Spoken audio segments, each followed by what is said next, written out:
ഇവിടെ പ്രതിഷേധിക്കാനും ഇതുമായി ബന്ധപ്പെട്ട് സമരം നടത്താനും എല്ലാവർക്കും അധികാരവും അവകാശമുള്ളതാണ്. അപ്പോൾ ഗവർണറായി വന്നാൽ ഞങ്ങൾ അംഗീകരിക്കും. പക്ഷേ ഗവർണർ സംഘീയായി സർവകലാശാലയ്ക്കകത്ത് സംഘീയായ ചാൻസലറായി വന്നാൽ RSSന്റെ അജണ്ട നടപ്പിലാക്കുന്ന ആളായി സർവകലാശാലയ്ക്കകത്ത് വന്നാൽ അത് ഞങ്ങൾ അംഗീകരിക്കില്ല. വരും ദിവസങ്ങളിൽ എങ്ങനെ സമരം മുന്നോട്ട് കൊണ്ടുപോകാനാണ് ആലോചിക്കുന്നത്? ആരിഫ് മുഹമ്മദ് ഖാനുമായി ബന്ധപ്പെട്ട കാര്യങ്ങളൊക്കെ നിങ്ങൾക്ക് അറിയാമല്ലോ.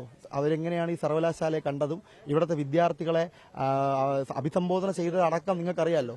എനിക്ക് തോന്നുന്നു ഇപ്പോ സർവകലാശാലയ്ക്കകത്ത് RSSന്റെ കാര്യങ്ങൾ കൈകാര്യം ചെയ്യുന്ന ഒരു ശ്രീകുമാറുണ്ട്. അതായത് ഈ കാര്യങ്ങളെല്ലാം ഈ അജണ്ടകളെല്ലാം നടപ്പിലാക്കാൻ വേണ്ടി ഈ ഗവർണറിന്റെ ഏജന്റായിട്ട് RSSന്റെ ഏജന്റായിട്ട് പ്രവർത്തിക്കുന്ന ഒരു ശ്രീകുമാർ എന്ന് പറയുന്ന ശ്രീകുമാറുണ്ട്. RSSന്റെ കുറച്ച് അടിമകൾ ആ രാജ്ഭവന്റെ അകത്ത് പ്രവർത്തിക്കുന്നുണ്ട്. അപ്പോൾ അവർക്കിടയിൽ ഒരു സംസാരം അത് ഇപ്പോൾ പുറത്തു വന്നിട്ടുണ്ട്. ഇതുമായി ബന്ധപ്പെട്ട് അതായത് SFIയുടെ സമരങ്ങൾ എന്താണെന്ന് ഗവർണർക്ക് മനസ്സിലാവുന്നില്ല എന്നുള്ളൊരു കാര്യം പറയുന്നുണ്ട്. SFIയുടെ സമരങ്ങൾ എങ്ങനെയാണ് മനസ്സിലാകാത്തത്? അവർക്ക് ഭാഷയുമായി ബന്ധപ്പെട്ട് ഭാഷയാണോ, ഞങ്ങൾ വിളിക്കുന്ന മുദ്രാവാക്യങ്ങളാണോ മനസ്സിലാവാത്തത്, ഞങ്ങൾ ഉയർത്തുന്ന വിഷയങ്ങളാണോ മനസ്സിലാകാത്തത്? അപ്പോൾ സ്വാഭാവികമായിട്ടും ഇതൊന്നുമല്ല പ്രശ്നം. അവർക്ക് പ്രശ്നം അവർ ഈ സർവകലാശാലയ്ക്കകത്ത് കാവ്യവൽക്കരിക്കാൻ വേണ്ടി വലിയ ശ്രമങ്ങൾ നടത്തുന്നു. ആ ശ്രമങ്ങളെ ഏതറ്റം വരെയും പോയി ചെറുത്തു തോൽപ്പിക്കാൻ വേണ്ടി ഞങ്ങൾ ഗവർണറെ SFI തെരുവിൽ തടഞ്ഞിരുന്നു. വലിയ സംഘർഷങ്ങൾ, പ്രതിഷേധങ്ങൾ ഉണ്ടായിരുന്നു. അത്തരത്തിൽ തെരുവിൽ നിലവിലെ ഗവർണറെ തടയാൻ ആലോചനയുണ്ടോ? അല്ല, എനിക്കിപ്പോ ഞാൻ SFIയുടെ തിരുവനന്തപുരം ജില്ലാ സെക്രട്ടറിയാണ്. ഇതിനകത്ത് മറുപടി പറയേണ്ടത് SFIയുടെ സംസ്ഥാന കമ്മിറ്റിയുടെ ഭാരവാഹികളാണ്. അല്ലാതെ KSUവിന്റെയും ABVPയുടെയും നേതാക്കന്മാർ പറയുന്നത് പോലെ എനിക്ക് ഒറ്റയ്ക്കായിട്ടൊരു തീരുമാനം പറയാൻ പറ്റില്ല. സംസ്ഥാന കമ്മിറ്റി അല്ലെങ്കിൽ സംസ്ഥാന നേതൃത്വം പറഞ്ഞു കഴിഞ്ഞാൽ അതുമായി ബന്ധപ്പെട്ട് സമരങ്ങളുമായി ബന്ധപ്പെട്ട് ജില്ലാ കമ്മിറ്റി പോകും എന്നുള്ളതാണ്. ഈ വൈസ് ചാൻസലറുടെ ചുമതല സിസ തോമസിന് നൽകിയിരിക്കുകയാണ്. അവർ നാളെ സർവകലാശാലയിലേക്ക് വന്നാൽ എന്തായിരിക്കും SFIയുടെ പ്രതികരണം? അവർ വരട്ടെ, അപ്പോൾ നമുക്ക് നോക്കാം.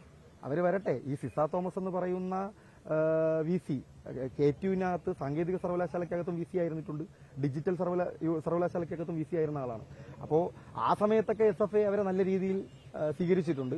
അത് സിസ തോമസിന്, ബഹുമാനപ്പെട്ട VC ആയിട്ടുള്ള സിസ തോമസിന് നല്ല ധാരണയുണ്ട്. SFI എന്താണെന്നും SFIയുടെ സമരങ്ങൾ എന്താണെന്നും സിസ തോമസിന് അറിയാം. അതുകൊണ്ട് അവർ വരട്ടെ, ഞങ്ങൾ അവരെ കാത്തിരിക്കുകയാണ്. അവരുൾപ്പെടെയുള്ള ആളുകൾ, അതായത് അവർ ഈ RSSന്റെ അജണ്ട നടപ്പിലാക്കുന്നതിന് വേണ്ടി ഏജന്റായി ഈ സർവകലാശാലയ്ക്കകത്തുള്ള VCമാർ മാറുന്നുണ്ട്.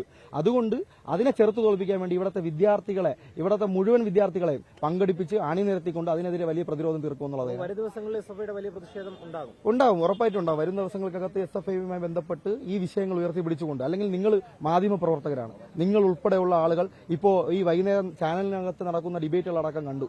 എങ്ങനെയാണ് ഇത്തരത്തിലുള്ള ഒരു നടപടി സ്വീകരിക്കാൻ വേണ്ടി ഈ VCക്ക് സാധ്യമാവുന്നത്? എങ്ങനെയാണ് സാധ്യമാവുന്നത്? അപ്പോൾ എന്താണ്, ഗവർണർ വെല്ലുവിളിക്കുകയല്ലേ?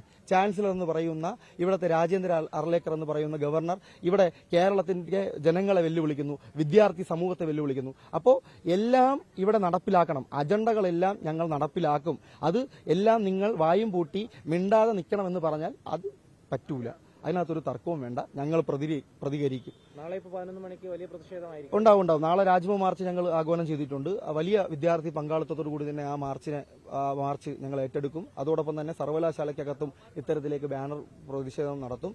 നമ്മുടെ തിരുവനന്തപുരം ജില്ലയ്ക്കകത്തുള്ള മുഴുവൻ ക്യാമ്പസുകൾക്കകത്തും ബാനർ ഉയർത്തും എന്നുള്ളതാണ് അതുമായി ബന്ധപ്പെട്ട് സൂചിപ്പിക്കുന്നത്.